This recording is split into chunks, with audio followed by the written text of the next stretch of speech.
Oh, and now you see my South Carolina license plate, but I am from Michigan. Oh. We don't even check anymore. South Carolina to get water.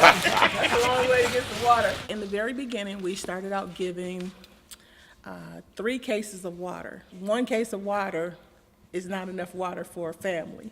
The process of bathing, as we know it, as to just get up in the morning time and take a shower, that's not feasible anymore. So the process of taking a bath is you boil water, then you take your water, and if you have stairs, you have to carry this water upstairs without burning yourself. Then you put it in your tub, then you start the process all over again. If people are trying to keep their children healthy and Yes. bathe them, it's like if you got 3 kids got to go to school in the morning, like, do you sleep the night before? Or if you do sleep the night before, do your children bathe in lead? Exactly. For me to be safe, and I feel for me to have a better outlook on life, or to at least have clean water, is for me to leave this city. My family is tremendously affected by it. We don't use the water for anything anymore in my house. I have cut off all water supply to every sink and faucet and everything in our house. The only thing water runs in is our toilets. My daughter she'll be 2 years old in 8 days. And she has spent every Christmas of her life in the hospital.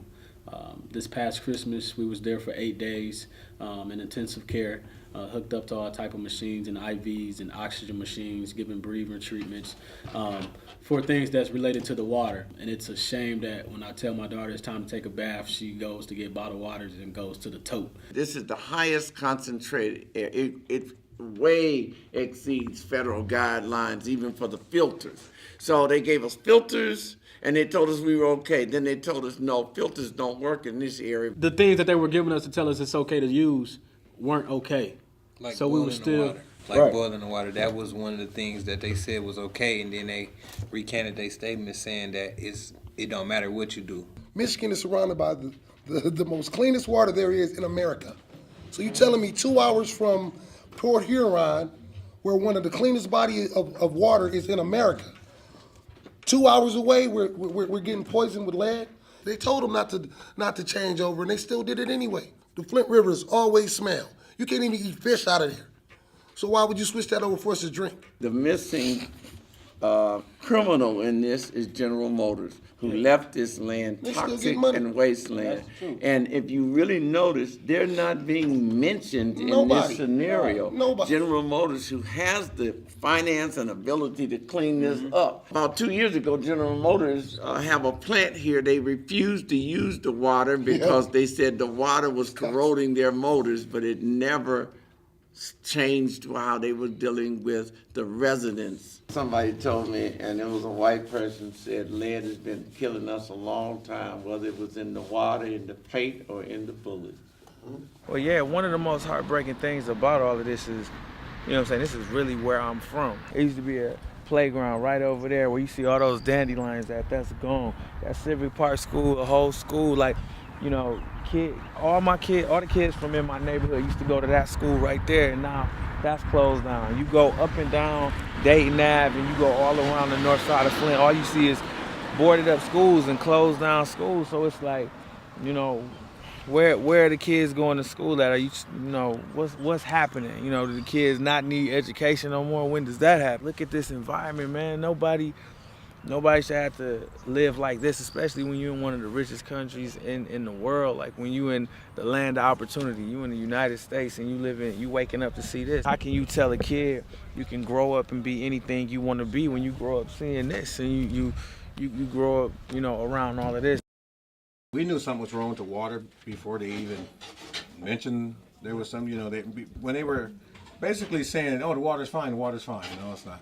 Because you got to keep flushing these hydrants, And then you have sometimes the water was orange or, brown. Oh, this water, no, something's wrong with this water. So we kind of red flagged ourselves far before that and began to use bottled waters for everything. What does the water from the tap look like now? The water from the tap now looks fine. Problem is with lead, there's no detection. Can't see it. Can't see it, can't smell it, so you don't know. These are actually the testing kits that's used by the state, and so DEQ use these. So the objective is that you're supposed to give them water samples, and then you can send them in and get tested. These, you give water sample, and then once you send this in, then they'll send you out your results. Again, the problem is with that is that your water may test fine today. Next week it may not test fine, the week after. So you can't just get your water sample back and say, okay, the water is good. I don't trust them to be objective anyway. No. They employed by the state. Well, you've been lied to so much with this thing. That's the whole key. And when you have so many people, either from the city or the state or either the federal level, that's saying, we really unsure the effect of this thing total, it's hard for me to just jump aboard and say, okay, let me trust this whole process. The youth, they just run to a water faucet. I mean, I see it still in schools and going to basketball tournaments and stuff with my son. I'm like, yo, is somebody talking to these kids? Governor Snyder now wants to drink Flint water for 30 days. So, he's going to ask Obama to drink a cup of water with him. So, this one cup of water, okay, you should have been drinking it for 2 years like these kids. I always tell people, we are resilient people, but that's not always all good. No. We're resilient because we've taken many blows, and we say we still standing. But then you get used to taking blows. Yep. You say, well, you know what, I'm used to this, so I can get numb. You get numb to the blows. So I tell people, resilience is good, but resilience can work against you. Everybody wants to know what's not working. I can't focus on what's not working. I mean, with everything is always solution. Let's stop saying all the negative things and let's start focusing on, okay, what are we gonna do?